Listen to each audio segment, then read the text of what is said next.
할까요?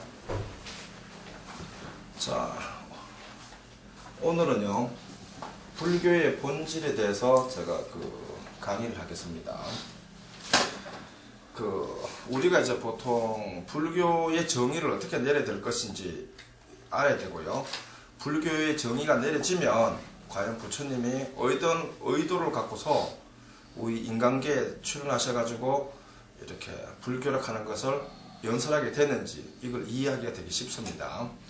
우선 이제 부처님의 우리가 왜 부처가 되기 어려우냐면요, 부처님의 능력이 어디까지인지, 도대체 부처라는 존재는 어떤 인물을 갖고서 부처라고 말하는지, 또는 이런 부분에 대해서 정확하게 이렇게 이해를 못하기 때문에 그냥 막연하게 부처를 갖고서 깨달은 사람, 내지는 막연하게 부처를 갖고서 모르는 게 없는 사람, 또는 생사를 벗어난 사람, 내지는 이렇게, 또는 신통력이 있어서 소원을 들어주는 사람, 요 정도 선에서 부처를 이해하고 있는데, 실제로 부처의 경지를 하는 것은 놀라울 정도는 또 불가사의합니다. 이걸 좀 현대적인 언어로 표현하면요, 우리 인간계에 있지 않습니까?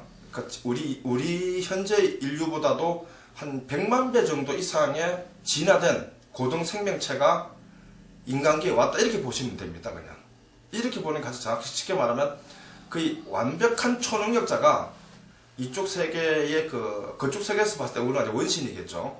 원신들의 원시 문명을 저거들의 고도의 문명으로 끌어올리기 위해서 이쪽으로 왔다, 이렇게 말을 할 수도 있습니다. 만약에 서양식 표현으로 말한다면 이게. 그러니까 한마디로 부처님은 사람이라기보다는 고도로 진화된 생명체가 진화가 덜 된 이쪽 세계에 와가지고 자기들 문명을 전해주려고 왔다, 이렇게 재밌게 표현할 수도 있는 게 불교입니다. 엄밀하게 말하면. 왜 그런가 하면요, 불교 경전에 나열된 모든 등장하는 제자들 있지 않습니까?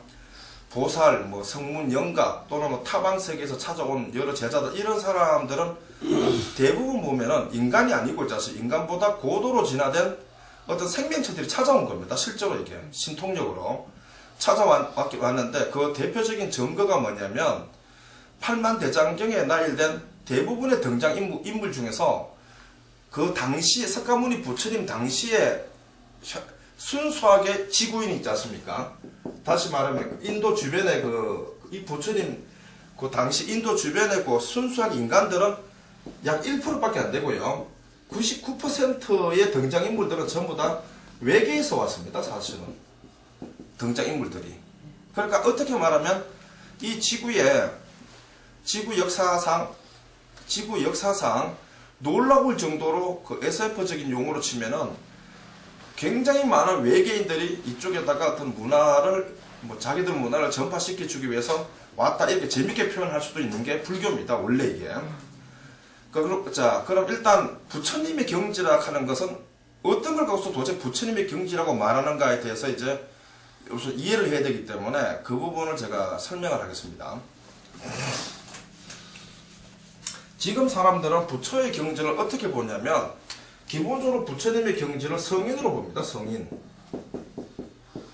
이 성인의 정의라 하는 건 내가 내린 게 아니고요, 일반적으로 사람들이 내린 성인의 정의의 기준은 뭐냐면요, 착한 사람, 악을 짓지 않는 사람, 자비한 사람, 그리고 생사를 해결한 사람. 생사를 해결했기 때문에 다시는 생사의 고통으로부터 영향을 받지 않는 사람, 요 정도로 알고 있고요. 이 성인의 지혜라 하는 거를 좀 현대적인 입장 기준으로 만약에 이제 분석한다 가정하면요, 예를 들어서 부처님은 굉장히 선량한 사람, 착한 사람의 표본이고 대비하신 분이고 모든 중생을 사람으로 받아들인다, 이렇게 알고 있다 가정하면요, 어떤 사람 이렇게 생각할 겁니다. 과연 부처님이 태어나시면은 우주선을 만들 수 있을까? 수학 공식을 풀 수 있을까? 수학 공식을. 그 다음에 비행기를 만들 수 있을까? 내지는 건축 100층짜리 건물을 설계할 수 있을까라는 의심을 하게 되는데, 부처님의 지혜 안에는 이거는 지혜에 해당이 되지도 않습니다.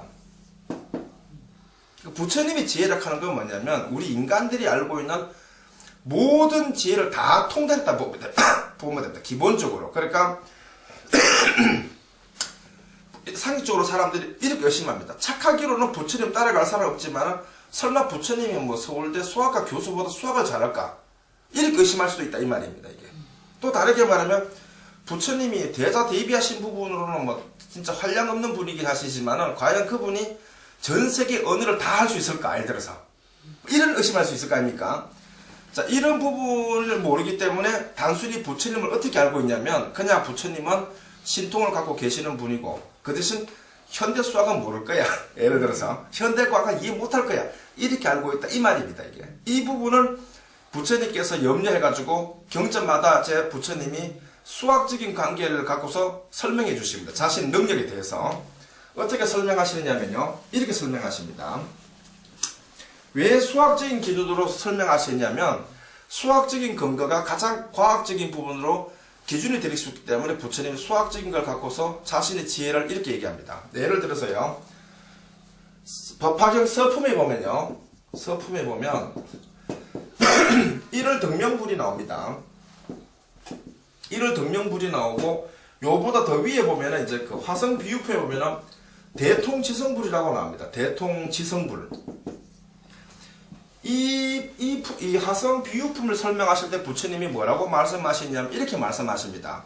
삼천대천세계를 가루로 빻아가지고 가루 하나를 들고서 삼천대천세계를 지나가가지고 하나 떨어뜨리고 그렇게 해가지고 이 모든 가루를 다 소멸했다 가정하면 이 대통지성불이 부처가 된 거는 이거보다 더하기가 100천억만 배라 그랬습니다. 요걸 이제 좀 더 정밀하게 제가 해석을 하면요. 이렇습니다. 삼천대천세계를 비유를 들면요. 삼천대천세계는 100억 개의 우주를 갖고서 하나의 삼천대천세계라고 합니다. 100억 개의 우주라고 하는 건 뭐냐면요. 하나의 우주의 기준을 이렇게 잡습니다. 불교에서는 하나의 우주에는 하나의 지구가 존재한답니다. 이게 하니까 100억 개의 우주라고 하는 거는 100억 개의 지구가 존재하겠지요. 그럼 이 100억 개의 우주에서 우주의 행성이 있죠. 행성을 가루로 빻습니다. 가루로 빻으면 먼지 하나를 갖고서 이제 이 먼지 하나를 하는 기준이 뭐냐면 우리가 눈으로 볼 수 있는 걸 먼지라 그러지 않습니다.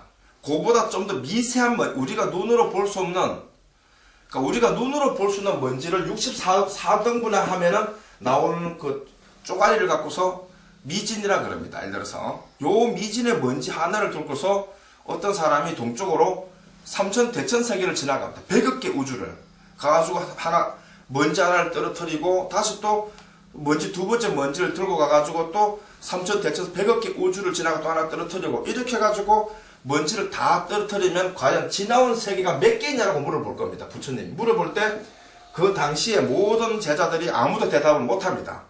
너무나 왜냐하면 인류의 수학으로 이미 기록을 할 수 없을 뿐더러 보살이나 이런 사람의 그 능력으로도 이거를 표현할 길이 없습니다. 그래서 부처님이 수학을 가르치는 스승이나 수학을 배우는 제자들의 머리를 다 합쳐도 이 지나온 세계의 숫자를 모를 거라고 부처님이 얘기를 하십니다.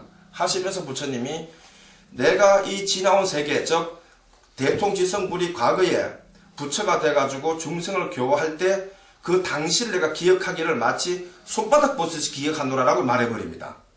이게 뭐냐면 부처님의 능력입니다. 부처의 능력은 그런 걸 뜻합니다. 일종의 다시 말씀드리면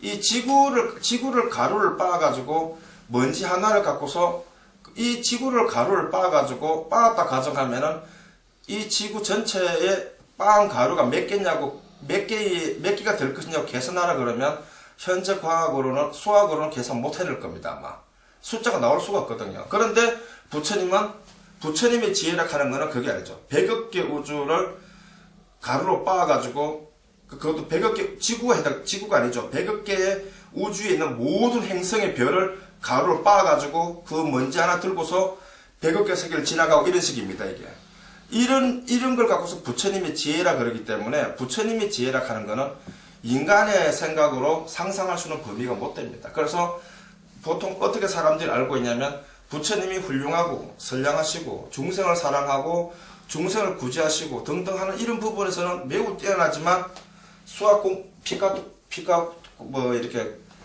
그 수학 공식은 모를 것이다. 자동차 설계는 못할 것이다. 이런 오해를 하게 된다는 거죠. 부처님이 지혜를 하는 것은 다 한다는 뜻입니다. 이게 일종의 이게 이걸 기본적으로 알고 있어야 됩니다. 두 번째는요. 자, 그러면은 부처님이 이제 부처님이 이제 이 세상에 오신 그 근본적인 취지는 이 세상에 왜 오셨느냐, 또는 와가지고 어떠한 그 시스템이나 내지는 프로그램을 갖고서 이 세상에 왔다가 열반에 드셨느냐, 이제 이런 비밀을 좀 알 필요가 있습니다. 그래야만 불교 경전을 접하게 되면 경전을 이해하는데 굉장히 많이 그 도움이 됩니다. 자, 첫째요. 부처님의 제자와 부처님의 경전과 부처님의 수행, 이 세 가지를 나눠야 됩니다. 첫째, 부처님의 경전, 부처님의 제자, 부처님의 수행, 이걸 나눠야 되는데, 우선은 이제 부처님의 경전을 이제 먼저 이해를 했다. 부처님의 경전은요, 실제로 부처님의 경전의 특징은 뭐냐면요, 부처님의 경전의 특징은 부처님으로부터 직접적인 가르침을 받지 않고는 단 한 권의 경전도 중생이 이해할 수가 없습니다. 이게 부처님의 경전의 특징입니다. 이게.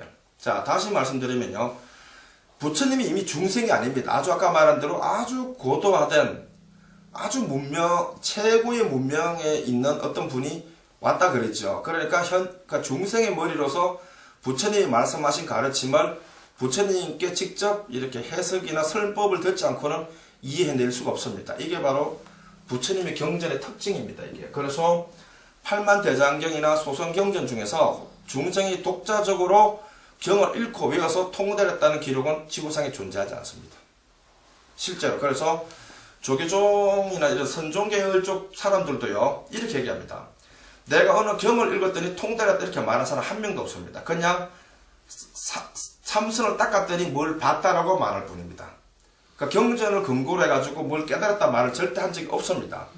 성출도 그렇고요. 제발 지금 현재 불교에서 존경받는 달라이 라마 같은 분도 냉정한 관점에서는 불교의 경전의 아주 낮은 경전의 가장 낮은 수준도 이해 못했다고 보시면 정확합니다. 그게 인간의 머리로 이해할 수 있는 그런 경이 아닙니다. 대표적으로 증거가 뭐냐면요, 부처님께서 40년간 설법을 하실 때요, 하시는 중에 마지막 나이가 80 가까이 돼가지고 열반경을 설하시는 인간계로 말하면 아주 이제 나이가 많이 드신 노인이죠. 돌아가시기 직전에 부처님이 법화경을 설하실 때 그때 제자들하고 그 당시에 법화경을 연설할 그 당시에 제자들하고 부처님 두 분이 부처님하고 서로 고백을 합니다. 뭘 고백하느냐면 제자들이 먼저 얘기합니다. 부처님이시여, 저희들은 무량한 겁을 거치며 헤아릴 수 있는 세월을 거치면서 죽었다 태어났다 하면서 부처님과 같이 태어나고 죽고 하면서 부처님께 직접 가르침을 받았습니다라고 고백을 합니다. 하고 부처님께서도 경전에 뭐라 하냐면 내가 너희들을 교화하기 위해서 무량한 겁을 거치며 같이 내가 생사를 같이 해줬다라고 얘기를 해줍니다. 이게 그 증거입니다. 그래서 부처님의 경전은 절대로 부처님께 직접 교화받지 않고 깨달을 수 있는 그런 간단한 경이 아닙니다. 첫째가. 자, 두 번째는요, 부처님의 제자입니다. 이제 이 제자라 하는 건 뭐냐면요, 누구를 과연 부처님의 제자로 정의를 내릴 것인가 하는 겁니다. 이 부처님의 제자의 정의는 뭐냐면요, 부처님의 가르침에 들어온 사람을 한해서 기준을 정합니다. 다시 말하면, 그러니까 서성이 제자를 정할 때는요, 자신의 가르침을 이해한 사람을 제자라 그러고 자신의 가르침을 이해하지 못하면 제자라고 말하지 않습니다. 그걸 또 법화경에서 부처님이 뭐라고 말씀하시느냐면 사리불한테 그럽니다. 사리불이 직접 고백을 합니다. 부처님이시오, 내가 이제 진짜 제자인 줄 알겠다 이거야. 왜냐하면 내가 이제 부처님한테 여태까지 계속 수행을 해서 무량겁을 거치면서 공부해 왔지만 실제로는 이 법화경에 와가지고 내가 진짜 제자도 이제 알았습니다 라고 고백을 합니다. 부처님도 또 이렇게 얘기하십니다. 이제야 네가 진짜 나의 제자라고 얘기를 하십니다. 이건 뭐냐면 부처님의 제자의 정의의 기준은 뭐냐면 자신의 가르친 경을 이해한 사람을 제자의 기준으로 잡습니다. 그래서 이걸 다르게 말하면 아주 쉽게 말씀드리면요. 내가 가르치는 경전은 내 입을 통해서 직접 배우지 않은 중생은 누구라도 단 한 명도 깨달음을 얻을 수 없다라는 게 정의입니다, 이게. 자, 그 다음에요. 수행입니다, 이제. 이 수행은 뭐냐면, 이 능력을 갖는 것, 수행은 딴 게 아니고요. 능력을 갖는 걸 뜻합니다, 이게. 뭐 어떤 능력을 갖느냐 하면, 생사의 경계의 비밀이 뭔지, 죽고 사는 비밀이 뭔지, 그러면은, 그러니까 죽고 사는 비밀을 알게 되면은, 그 비밀을 아는 게 중요한 게 아니라, 실제로 그 경지를 경험할 수 있는 거, 경험하는 거, 이런 것들을 수행해, 직접적인 체험, 그러니까 이론이 아닌, 직접적인 체험을 체득하는 거, 이걸 갖고서 수행이나 정의를 내립니다. 이 수행의 근거는 다 어디서 오느냐면은, 경전 안의 내용을 근거로 해가지고 수행을 닦아갑니다. 그래가지고 체험을 하죠. 직접 자기가 몸으로 뭘 얻게 되죠, 이걸 수행이라 그럽니다. 이걸 이제 요새 용어로 치면은 초능력자가 되는 거예요. 불교 경전이라 하는 거. 그러니까 하늘을 막 날아다닐 수가 있고, 천상세계를 막 왔다 갔다 할 수가 있고, 또는 지옥에도 갔다 올 수가 있고, 죽은 사람도 만나볼 수 있고, 뭐 우리 중생들이 과학으로는 절대로 설명해 낼 수 없는 경지, 이런 것들을 수행이라 그럽니다. 근데 이 수행하는 방법은 이 수행의 경지에 간 사람을 직접 만나가지고, 그런 사람한테 교육을 받기 전까지는 개인이 절대로 이 경지를 얻을 수가 없다는 게 결론입니다, 이게. 그래서 부처님 당시에는 그런 능력자가 널렸었습니다. 그 당시에는. 그런데 지금 현재는 불교 경전은 남아있지만 뭐가 없느냐 하면은 제자가 없고 수행자가 없습니다. 왜냐면은 이 경전 자체가 처음부터 그 경전을 깨달은 사람, 내지는 그 경전을 설한 사람으로부터 직접적인 교육을 받지 않고는 이 제자라는 이름과 수행이라는 이름을 얻을 수가 없습니다, 이게. 여기까지가 이제 불교를 아주 제3자의 관점에서 냉정히 쳐다본 겁니다, 이게, 일종에게. 그리고 부처님이 원하는 건 뭐냐면 이겁니다.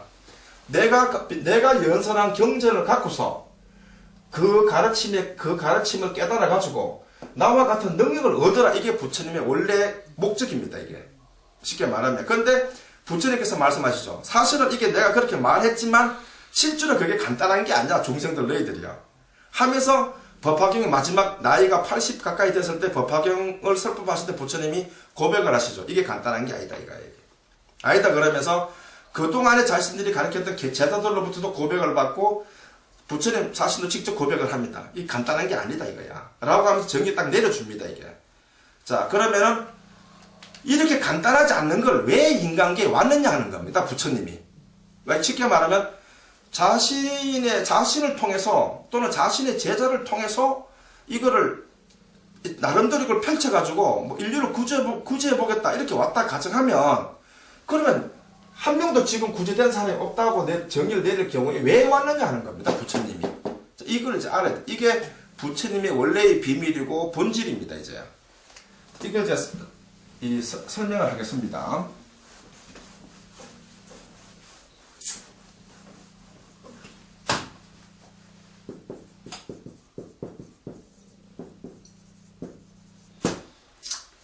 우선 이제 경전의 구성을 먼저 알아야 됩니다. 경전의 구성과 제자의 구성, 그 다음에 수행의 구성을 다시 알아야 됩니다. 어떻게 짜여져 있느냐 이 말입니다. 구성은. 자, 우선 이렇습니다.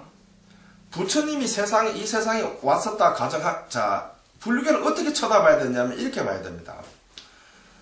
옛날 2550년 전에 인도 이름도 없는 그 부족 국가일 때 어느 그 인도의 어느 지방의 한 나라에 소국이죠. 소국의 나라에 왕이 늙도록 아들이 없다가 어느 날 아들이 한 명 태어나는데 외아들이에요.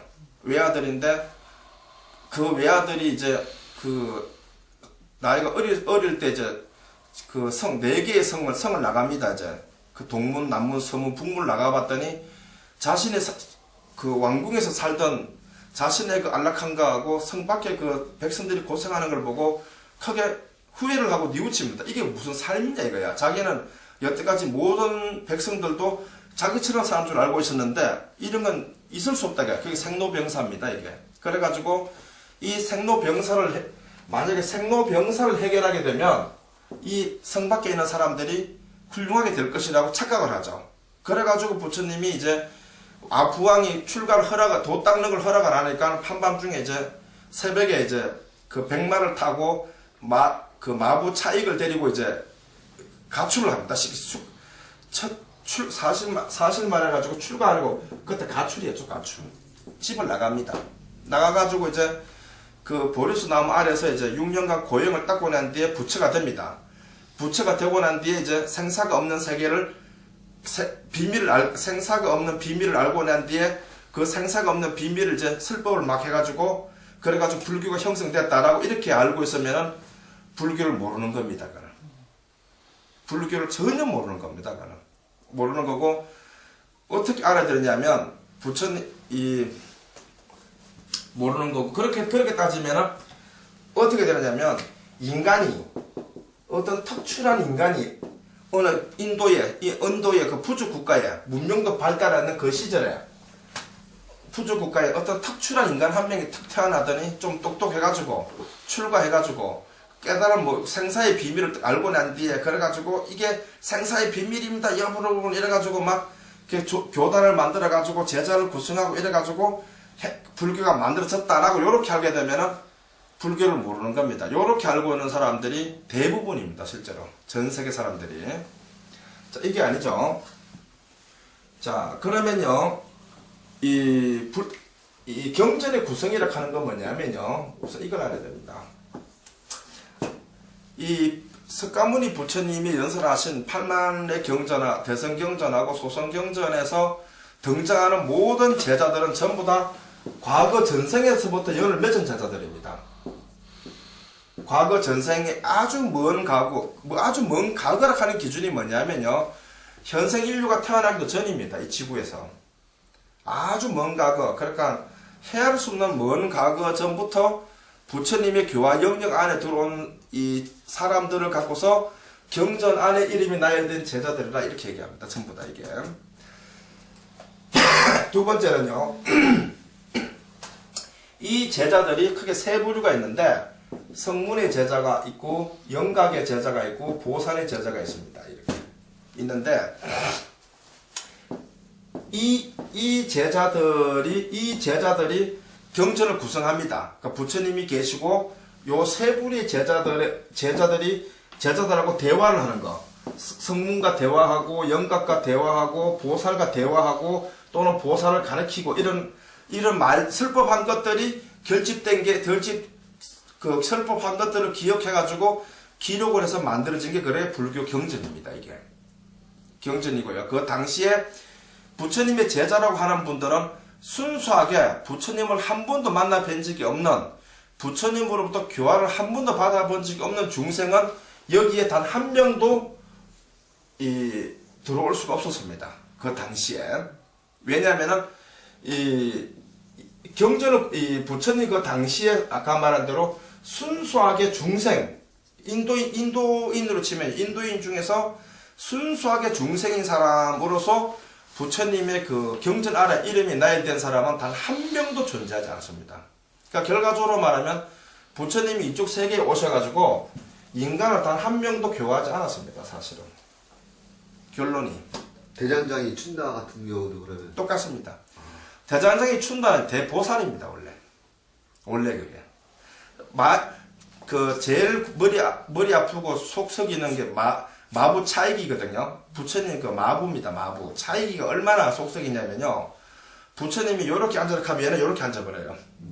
근데 어릴 때 같이 컸거든요. 형제처럼. 같이 크다 보니까 뭐 나무라지도 못하는 게 이해됩니까? 그래서 부처님이 출현하시고 순수하게 지구인은 부처님의 영향을 받은 사람이 단 한 명도 없습니다. 사실은. 다시 또 다르게 말하면요. 부처라 하는 위대한 존재를요. 중생이 어느 정도 경제 올라가기 전에 볼 수가 없습니다. 예를 들어서. 좀 다르게 말하면요.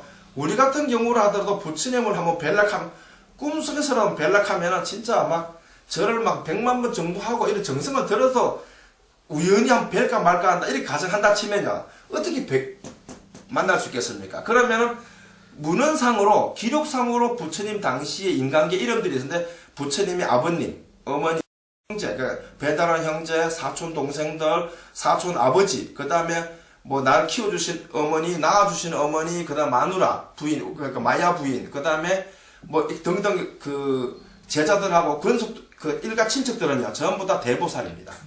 그러니까 한마디로 말하면 이 그 증거가 뭐냐면 당시에 이제 아라한이 내가 성문이거든요. 성문가를 얻을 때 있지 않습니까? 소성 경전을 기준으로 어떤 순수하게 사람이 성문 경전을 갖고서 평생을 잃고 외워도 소성을 얻을 수가 없습니다. 원래 없는데 부처님 당시에는요, 어떤 사람이 찾아옵니다. 찾아와가지고 머리만 깎았다 그러면 그냥 바로 아라한가를 얻어버렸어요. 말 한마디만 들어도. 이건 뭐냐면 과거로부터 닦아왔던 결과물을 말합니다. 전부 다 이게. 자, 그리고 또 법화경에 보면 이런 말 하죠. 아까 그게 어느 품인지 기억이 안 나는데, 이 품의 설법이 끝나고 나니까 그 몇 명의 보살들이 색신삼매를 얻었고, 일체 어은 다라니를 얻었고, 어떤 보살은 법화삼매를 얻었다. 이런 말 하지 않습니까? 즉 말하면, 이런 그러니까 다시 말하면 어떤 품에서 있지 않습니까? 어떤 품에서 부처님이 설법만 했는데도, 설법만 했잖아요. 설법만 했는데도 무슨 다라니를 얻었다. 내지는 무슨 삼매를 얻었다. 이 말은 뭐냐면요. 그때 그 당시에 그 사람들은요, 다라니를 얻을 수 있는 어떤 수행의 어느 기준이 있을 거예요. 기준이 이렇게. 요 기준에만 도달해버리면은 듣기만 해도 깨달을 수 있는 거예요. 기준점에 그러니까 삼매 같은 경우도 삼매에 들어가기까지 어려울 뿐이지, 삼매에 들어갔다 나왔다는 것이 굉장히 숙달되어 있으면은 어떤 사람이 진짜 듣도 보지 못한 삼매를 설명만 해줘버려도 바로 들어가 버립니다. 듣기만 하고도 그냥. 이런 경지라 보시면 돼요. 쉽게 말해서.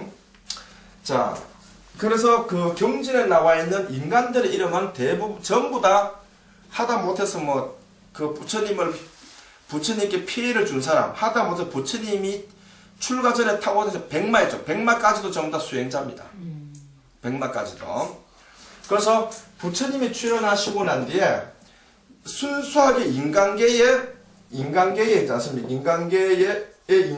인간들 중에서 부처님으로부터 교화받은 사람은 실제로 단 한 명도 없습니다. 자, 이걸 확실히 알아야 됩니다. 두 번째는요. 자, 그 다음에 이제 이렇게 그래가지고 이제 이 법화경을 설하면서 부처님이 자신의 모든 비밀을 그때 최초로 노출시킵니다. 그때가 연세가 79령이었습니다. 노출 어떻게 시켰냐면요. 이렇게 얘기합니다. 무슨 고백을 하냐면, 사실은 나의 제자는 세 부류가 있는데, 성문의 제자와 영각의 제자와 보살의 제자가 있고, 이 외로는 없다고 정의를 내려버립니다. 이 사람들은 전부 다 무량겁에 내가 교화했고, 이 사람들이 나를 쫓아서 가르침을 받다 정의를 내립니다. 그러니까 결과적으로 말하면 아무도 없었다는 거죠. 중생들은. 그러면서, 자, 이렇게 했고, 그 다음에 이제 부처님께서 유일하게 법화경에서 뭐라 하냐면은, 중생 중에서 열의 멸도 후에 법화경을 지닌 사람이 있으면, 이 사람들한테 내가 부처님이 되라는 수기를 주노라고 딱 정의를 내립니다. 이게 지금 현재 우리를 두고 하는 말입니다. 이게 시기상으로. 그 당시에 부처님이 영산해상에서 제자들이 모인 자리에서, 그러니까 열의 멸도 후에 법화경을 지니고 읽고 외워서 수위한 사람이 있다면, 그게 한 구절이든 한 개송이든 간에 그런 걸 받아 지녀서 기뻐하는 사람이 있으면 내가 부처가 되려는 수기를 주노라. 그리고 내가 이들이 만약에 법화경을 유통한다면 그 공덕이 무량하리라. 뭐 이렇게 막 설명하십니다. 부처님이. 그러면 이때 영산 쪽 사람들이 이 당시에 굉장히 놀라웠던 몇 가지 사건이 생깁니다. 그 사건이 뭐냐면요. 통상적으로 부처님이 수기를 주실 때는요. 수기를 받을 만한 인연이나 기본적인 능력이 왔을 때만 주십니다. 이게. 마치 쉽게 말하면 그 한 나라의 임금이요. 장군으로 임명할 때는 공덕이 있거나 지혜가 있거나 또는 뭐 빽이라도 있거나 이럴 때 주는 거와 똑같습니다. 이게 주는데 놀라운 건 뭐냐면요, 부처님이 온갖 종류의 수기를 다 주십니다. 어떻게 주느냐, 이렇게 주십니다. 어떤 할머니가 저 찾아옵니다. 그 할머니가 어느 날 그 가난한 할머니가 자기 없는 재산을 다 털어놓은 게 100원입니다. 그 1000원인데 그 1000원을 갖고서 초를 사다가 올립니다. 그러면 부처님이 그 수기를 줘버립니다. 그렇다 해도 그분은 그 당시에 부처님을 만나 뵙기라도 했잖아요. 그 할머니 맞지요? 우리는 2550년 전에요, 부처님을 만나 뵌 적도 없고 그때 당시 우리가 뭐하고 있었는지도 몰라요. 사실은 그런 상태인데 부처님이 우리한테 수기를 주십니다. 그 조건이 뭐냐면 법화경을 지닌 사람, 법화경을 지니고 읽고 외우면서 그러니까 이 기쁜 마음으로 받아들이는 사람, 뭐 이렇게 부처님 설명하십니다. 그러면서 수기를 주십니다. 부처님이. 그래서 그러니까 현장에, 자신의 교화 현장에 존재하지도 않았고 있지도 않으면서 그것도 미래에 있을지 없을지도 모르는, 미래에 존재할지도 안 할지도 모르는 어떤 그것도 보살이라고 말하지도 않고 중생한테 수기를 줍니다. 그러면서 이렇게 예언해줘. 이 사람들이 법화경을 유통해가지고 유통하리라 그럽니다. 그 중생을 제도한다 이 말입니다. 이게. 자, 그러면은 여기서 이제 그 1성인과 3성인의 과정을 알아야 됩니다. 그러니까 일단 정의는 뭐냐면 부처님 당시에 부처님이 출현해가지고 인간계에다가 순수하게 인간 자체가 교화받은 사람이 한 명도 없었다는 게 정의고요. 그리고 법화경에 와서 부처님이 성문과 영각과 보살은요, 삼성인이라 그래가지고 방편의 제자라고 정의를 내려버립니다.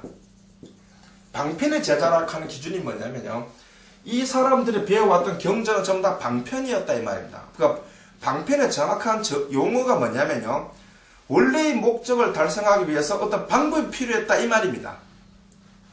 그걸 방편의 정의입니다. 이게. 그러니까 원래의 목적을 달성하기 위해서는 어떤 방법이 필요했는데 그게 방편 경전이었어요. 그러니까 그 원래의 목적을 성취하고 나면은 이건 필요 없겠죠. 네. 버려야 되는 경이겠죠. 이 성문과 영각을 갖고 방편제자라 그럽니다. 왜냐하면 방편의 경전을 통해서 방편의 경지에 왔는데 그 방편의 경지가 목적이 아니라 이 세 부류의 중생은 사람은 그 방편의 경지에 올라와야만 원래의 경지에 들어올 수 있기 때문에 그런 거 이게. 그렇죠. 근데 우리한테는 부처님이 뭐라 하시냐면 중생에서 바로 법화경을 갖고서 부처가 되는 존재가 있다라고 정의를 내려버립니다. 법화경에서. 이렇게 말씀하시죠. 열의 멸도 후에 누가 가장 빨리 부처가 되느냐라고 물어보면은, 그러니까 열의 멸도 후에, 그러니까 누가 가장 부처가 되겠냐고 물어보면 열의 멸도 후에 법화경을 지닌 중생이 가장 빨리 부처가 된다라고 말해주라고 딱 정의를 내려버립니다. 그게 지금에서 딱 우리죠, 지금 현재. 그래서 실제로 부처님의 교화의 혜택은 지금부터입니다, 이게. 실제로는 이게 지금부터이고, 그전에는 이게 전혀 없었다는 겁니다, 이게. 교화의 혜택. 그리고 부처님께서, 또 새로운 정의가, 비밀이 뭐냐면요. 부처님이 법화경을 이제 유통분에 와가지고 유언을 하시죠. 유언이 뭐냐면, 최후의 이제 어떤 그러니까, 최후의 말씀이죠. 그게 뭐냐면, 많은 보살들한테 부처님이 먼저 말을 던집니다. 보살들이요. 열의 멸도의 법화경을 유통한 사람이 누구냐? 읽고 외울 사람이 누구냐? 지금 내 앞에서 목소리를 걸고 맹세하라 그러니까 막, 희할 수 없는 보살들이 막 일어나가지고 맹세를 막 합니다. 큰 소리로. 다 해놓고 나니까 부처님이 참으로 깨어져 버리죠. 너가 필요 없다 딱 그래버립니다. 이쪽 사바세계는 내 제자가 존재한다고 따로 얘기해버립니다. 이거를. 이해되죠? 존재하면서 그 지용보살을 불러 올립니다. 부처님이. 올리면서 영산해상 당시에 그 간센보살이나 문수보살이나 대세지보살이나 상경경보살이나 미륵보살부터 해가 이런 보살들도 한테도 법화경 유통을 허락하지 않습니다. 예. 단 한 명의 보살들한테도 유통을 허락하지 않는 이유가 뭐냐면요. 첫째 이게 있습니다. 나도 사실은 이쪽 세계에 와가지고 이쪽 세계 중생을 나도 교화 안 했다 이거야. 너도 못한다. 너는 내 제자기 때문에. 스승이 나도 못해. 너도 어떻게 하겠냐. 이 말입니다. 예, 그래서 그 서품에 나오는 8만 명의 사바세계 직계 보살들한테 단 한 명의 보살들한테도 허락하지 않습니다. 심지어는 성문 영각한테도 허락하지 않습니다. 그 당시에 성문들도 이렇게 얘기하죠. 부처님이시죠. 저희들은 사바세계가 너무 오탁이 악세니까 저희들은 다른 세계에 가서 법학 유통하겠다라고 고백을 합니다. 그냥. 그리고 부처님이 우리한테 얘기하죠. 이쪽 오탁이 악세의 세계에서 법학을 읽는 열애멸도의 법학을 읽는 사람들은 가장 위대하다라고 얘기하면서 칭송을 막 합니다. 그게 우리입니다. 그게. 자, 그렇다 가정하면요. 하면은 석가모니 부처님이 말씀하신 방대한 양의 그 방편의 모든 경전은요. 삼성인을 교화하기 위한 경전이었고 우리하고 해당되지 않습니다. 이게. 맞지요? 왜냐면 이 삼성인들은 부처님의 소성경전과 대성경전의 방대한 가르침의 목적이 뭐냐면 법화경을 설법하는 자리에 참석시키기 위해서는 이 사람들은 요거를 이제 거쳐야만 여기 올 수 있거든요. 예를 들어서. 그러니까 우리한테 해당이 안 돼. 만약에 이게 이 부처님의 소성경전과 대성경전도 우리한테 해당이 되면요. 당연히 우리도 이걸 가르쳐 줬을 겁니다. 부처님이. 그래야 부처님의 자비가 공평한 거 아닙니까 이게. 맞지요? 그러니까 우리는 이걸 근데 법화경에서 부처님이 대놓고 말씀하십니다. 열애멸도의 법화경을 지닌 사람 중생들은 내가 여태까지 설한 대성경전과 소성경전을 보지 말라고 딱 단정을 지어버립니다. 그 비유품에 그게 나옵니다. 개송에서 그게. 배우지 말라 그래버립니다. 전부 다. 그러니까 우리 일생이들 너거는 그냥 법화경만 갖고도 충분해. 이렇게 정의를 내려주십니다. 부처님이. 그러니까 실제로 이건 무슨 말인가 하면요. 부처님을 한 번도 만나 뵙지 못한 과거 무량겁에서부터 한 번도 부처님이나 보살을 만나보지 못한 또는 한 번도 교화를 받아보지 못한 순수한 중생들은 일성인이라 그러고요. 이 사람들은 방편의 과정이 필요 없이 순전히 일성의 경전인 법화경만 갖고도 부처가 될 수 있다라고 정의를 내려주는 게 법화경입니다. 이게. 자, 그러면은 지금 현재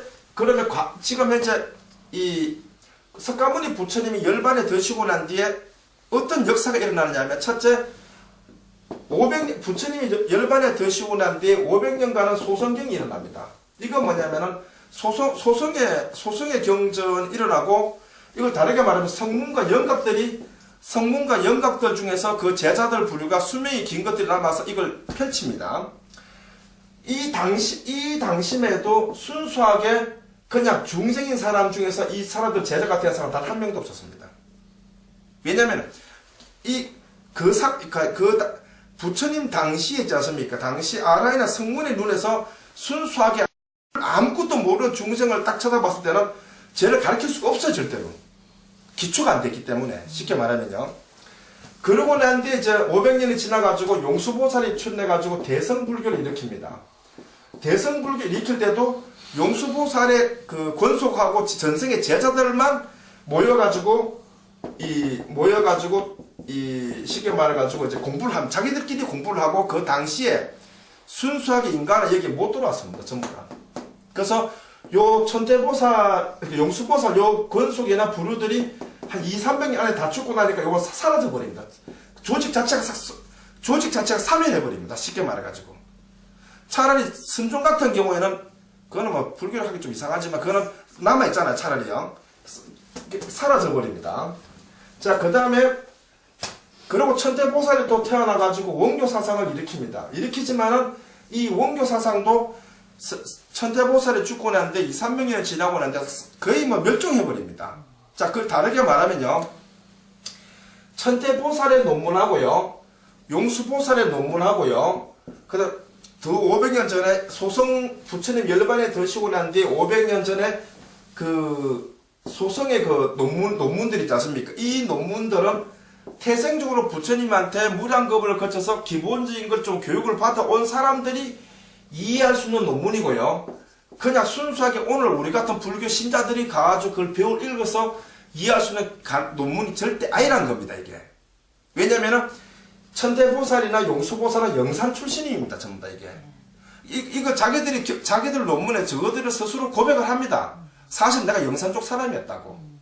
용수도 그렇게 고백을 합니다. 논문에서. 제자들도 고백을 하고. 그러니까 이 사람들 기준에서는 부처님으로부터 무량겁을 거쳐서 기본적인 기초교육을 받은 사람이 한해서 내가 쓴 논문을 읽으면 이해할 수 있어. 이겁니다. 전부 다 이게. 절대 할 수가 없다는 거죠. 이걸 또 그러니까 결과적으로 말하면 용수보살이나 천태보살이 이곳에 와가지고요. 자기네들이 한 건 뭐냐면 자기네들이 과거에 인연이 있던 제자들, 영산 쪽 제자들, 남아있는 제자들을 교화하는 게 다 목적이었고요. 실제로 우리 같은 전혀 부처님을 과거에 만나봤는지 뭐 기억도 못하는, 내지는 가르침을 들은지 기억도 못하는 우리들 입장에서는 혜택 전혀 없었다는 거죠. 예를 들어서 만약에 우리 같은 사람이 어느 날 갑자기 만약에 천태보살이 지금 사를 칩시다. 그러면은 천태보살이 설법은 자리에 앉아가지고 강의를 듣잖아요. 한 개도 못 알아듣습니다. 왜냐하면 84,000 대장경을 거의 다 알고 있어야 그 용어를 다 이해할 수 있거든요. 그렇다고 천태보살이 그러면은 앉은 제자한테 일일이 그냥 그 84,000 대장경을 가르쳤겠어요? 안 가르칩니다. 쉽게 말해서 이런 분위기를 알아야 돼요. 전부 다 이게 그 당시에. 그러니까 결과적으로 다르게 말하면 우리 인간들이요 그렇게도 사모하는 게 보살입니다. 보살 사상이죠. 이 보살 사상은요 누가 만들어냈냐면은 영산족 사람들이 만들어낸 게 보살 사상입니다. 사실은 이게 석가모니 부처는 분명히 일성 사상을 남겨놓고 돌아가셨어요. 가셨는데 영산족 사람들이 일부가 태어나더니 그러니까 천태보살이나 용수보살이 태어나가지고 야 불교가 뭔 줄 아냐? 보살 사상이야 라고 딱 이거 팍 붙여놓고 있지 않습니까? 딱 가버렸어요. 이해됩니까?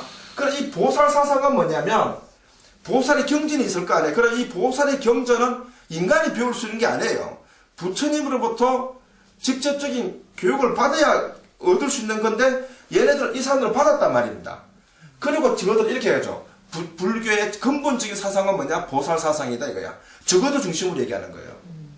쉽게 말해서 결과적으로 말하면 그렇다 칩시다. 그럼 우리 인간들이 그렇게 사모하고 부모처럼 떠받들고 있는 간센보살이나 문수보살이나 이런 분들이 서품에는 8만 보살 중에 한 분이거든요. 그러면 용수보살이나 천태보살도 8만 보살 중에 한 분입니다. 사실은. 그러면 이 8만 명의 보살 중에서 한 명이라도 태어나면 지구인들의 운명이 바뀔 줄 알았지만 존나게 안 바뀌었죠. 솔직히 말해서. 똑같잖아요. 지금 현재. 그래서 보살 사상은 실패한 거예요. 실제로. 그래서 부처님이 보살들 이쪽 세계를 안 내보낸 겁니다. 와봐야 도움이 안 될 거라는 걸 알고 아시겠어요? 이게 현재 우리가 알고 있는 불교 사상입니다. 이게. 자 그러면 현재 우리가 어떤 식으로 가야 되냐면요. 부처님이 이렇게 얘기합니다. 법화경에 나와 있는 것 갖고 제가 말씀드릴게요. 열의 멸도 위에 법화경을 지닌 사람을 보거든 보살들은 혹시 이 중생을 보거든 열애와 같이 공경하라 이렇게 얘기합니다. 이게 뭐냐면요. 어쩌다가 이 인간계에 찾아오게 되면은 너희들이 이 사람들 나타나지 말라 이 말입니다. 그러니까 일교 사상이 펼쳐질 때는 너희들이 접근하는 게 도움이 안 된다 이 말입니다. 차라리 접근하게 되면 그냥 공경해라 이렇게 얘기합니다. 중생이지만 그리고 심지어는 천상인들한테도 얘기합니다. 열의 멸도에 법화경을 지닌 사람이 있어. 그러니까 천상인들이 그럽니다. 저희들이 수호하겠다 그럽니다. 보호하겠다고 이렇게 얘기해요. 전부 다. 이게 우리 부처님이 지구에 오신 실질적인 취지는 두 가지인데요. 영산 쪽 사람 중에서 원교 열애의 계의를 못 깨친 사람을 위해서 한 번 더 미박을 해주신 거고요. 그리고 순수하게 중생이면서 부처가 되어야 되는 이 종족이 있습니다. 이 종족을 부처가 되도록 하기 위해서 부처님이 이쪽 세상에 오신 거고요. 부처님이 열반이 되시고 여태까지는요, 단 한 번도 이 중생이면서 부처의 경계나 비슷한 형태까지 간 종족이 전혀 없었습니다. 사람들. 그거는 뭐냐면은 여태까지 불교를 하는 게 삼성인들을 위한 사상이었거든요. 그러니까 지구인의 불교가 아니었었어요. 전부 다. 그러니까 실제로 우리 인류의 불교를 하는 거는 일성사상이거든요. 이거를 부처님이 얘기하시죠. 얼마나 우리한테 감탄할 정도로 칭찬만 하셨냐면, 남녀노소라 하더라도 누구나 법화경을 지닌 사람이 있으면 큰 보살이라 하더라도 가벼이 봐서도 않는다. 심지어는 이 사람들을 시기 질투도 하지 마라. 심지어 온갖 여태까지 대성경전에서는 대성경전에서는 중생이요. 저 보살을 보고도 뭐 이렇게 말하는데 저는 반대로 말씀하십니다. 자, 그러면은 일반 대성경에서 말씀하시는 그 금강경이나 이런 데도 이제 중생이 나옵니다. 금강경이나 이 반야경, 이 중생들은요, 삼성의 근성을 가진 중생을 말하는 겁니다. 일성의 근성은 우리 중생이 아닙니다, 이 중생은. 그러니까 반야경이나 금강경에도 중생이 나옵니다. 이 중생은 삼성의 근성을 중생을 왜냐하면 금강경 자체가 방편의 경전이죠. 그러면 금강경 안에 나오는 중생들은 전부 다 방편의 수행가를 거쳐야 되는 삼성의 근성들이라는 뜻입니다, 이게. 그래서 이 불교라 하는 근본적인 취지는 뭐냐면, 그래서 부처님이 혹시 오해를 살까 싶어가지고 지용보살을 불러냅니다. 왜냐하면 지용보살을 불러내지 않으면 문수보살이나 간센보살 이런 이 삼성의 가정을 거쳐 이 보살들이 또 우리 쪽 인간계에 와가지고 또 불교랍시고 또 이렇게 할까 싶어가지고 지용보살을 딱 불러냅니다. 이 지용보살이 누구냐면요, 태생적으로 중생이면서 부처가 된 종족들입니다. 이걸 딱 불러내니까 불러내야만 이 8만의 보살들이나 시방에서 찾아온 모든 많은 보살들이 이런 종족이 진짜 존재하네 알고 봤더니 하면서 이쪽으로 오지 않거든요. 결론은. 그래서 지용보살을 불러내는 겁니다. 그래서 부처님께서 불러내신 거고요. 그래서 지금 현재 만약에요, 여기까지는 법신열애에 입각해서 이제 불교를 설명한 거고요. 만약에 원교열애, 즉 이를 등명불이나 대통지성불에 입각해가지고 불교를 설명하게 될 때는 우리 종족은 존재하지 않습니다. 그거는 무슨 말인가 하면요, 대통지성불을 비유를 들면 대통지성불이 출현하셔가지고 12인연법부터 해가지고 사성제법 육바라밀을 설하시고 난 뒤에 그 대통지성불이 뭐 80소급인가 뭐 몇백 급을 삼매에 드실 그 기간 동안에 16명의 왕자들이 그 부처님을 대신해 또 설법을 하십니다. 하실 때 이 설법을 들은 사람들은 전부 다 삼성근계 중생들이었습니다, 이게. 그리고 또 이를 등명불 때 보면 이제 묘강보살이 문수보살이 전신이죠. 이 묘강보살이 이를 등명불한테 이제 그 유통직이라는 신분을 받아가지고 열반에 받고 난 뒤에 이제 이를 등명불이 열반에 드시고 나니까 이 묘강보살이 유통직을 받아가지고 인간계에 와가지고 이제 법화경을 막 설하게 되죠. 할 때 이때 설법을 들은 사람들은 전부 다 삼성의 근기의 중생들입니다, 이게. 이거 우리 종족이 아닙니다, 이게. 그래서 그래서 이런 기록은요, 84,000 대장경 내에 있지 않습니까? 84,000 대장경 내 안에서 있지 않습니까? 대부분 원교 열애 중심으로 방편의 경은 구성되어 있고요. 만약에 석가모니 부처님도 2550년 전에 석가모니 부처님도 만약에 원교 열애였다면 그때도 우리 이름은 존재하지 않습니다. 그 비유를 들면요, 7불 시대 때 7분이 부처님이 오셨어요. 석가모니 부처님이 오기 이전에 7불 시대 때 그때 당시 연등불이 마지막 부처님들 연등불 이런 부처님들 그 시절에도 열애 종족이 존재하지 않았습니다. 우리 그 당시에서 그분들의 법화경에 보면은 열애 멸도 후에 중생이 이런 말이 없습니다. 삼성의 근성에 맞춰가지고 불도를 닦아라 이렇게 얘기합니다. 자, 그래서 우리가 현재 우리 위치라 하는 거는 이런 형태입니다. 그래서 지금 현재요, 기존의 불교가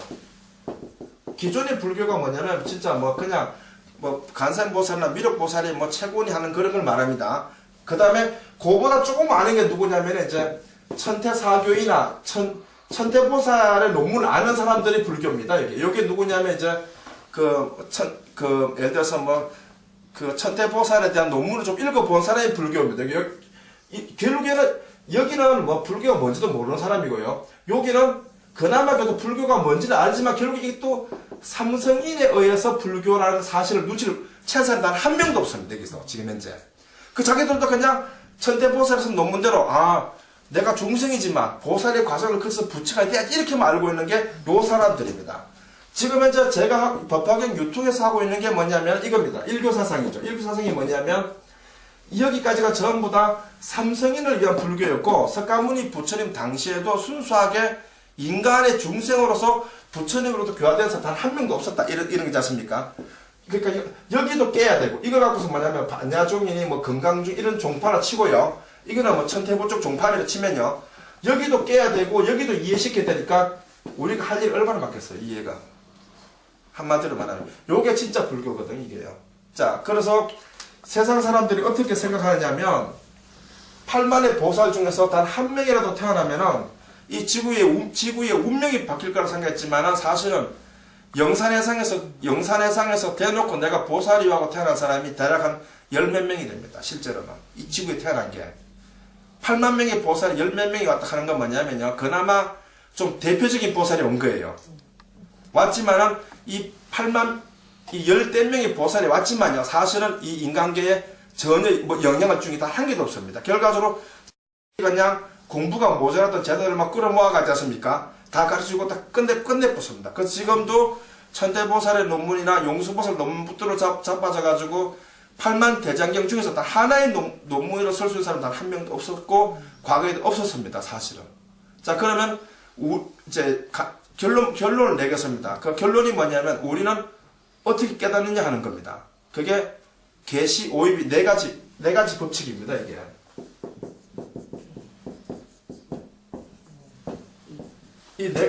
이거는 법화경 방편품에 나오는 말입니다. 이게 부처님의 지견을 열고, 부처님의 지견을 보고, 부처님의 지견을 깨닫고, 부처님의 지견에 들어가는 겁니다. 지견이라 하는 건 뭐냐면은, 알고 봤다 이 말입니다, 이게. 그럼, 뭘 알고 보냐면, 부처님이 설법하신 방편의 경전과 법화경, 우리는 법화경이 중심이죠. 법화경에서 부처님 이렇게 말씀하시죠. 이 경에는 시방삼서의 모든 부처님의 비밀장이 존재있고 시방삼서의 모든 부처님의 경전이 이 안에 담겨있다 그랬습니다. 예, 그러면은 부처님의 시방삼서의 모든 부처님의 경전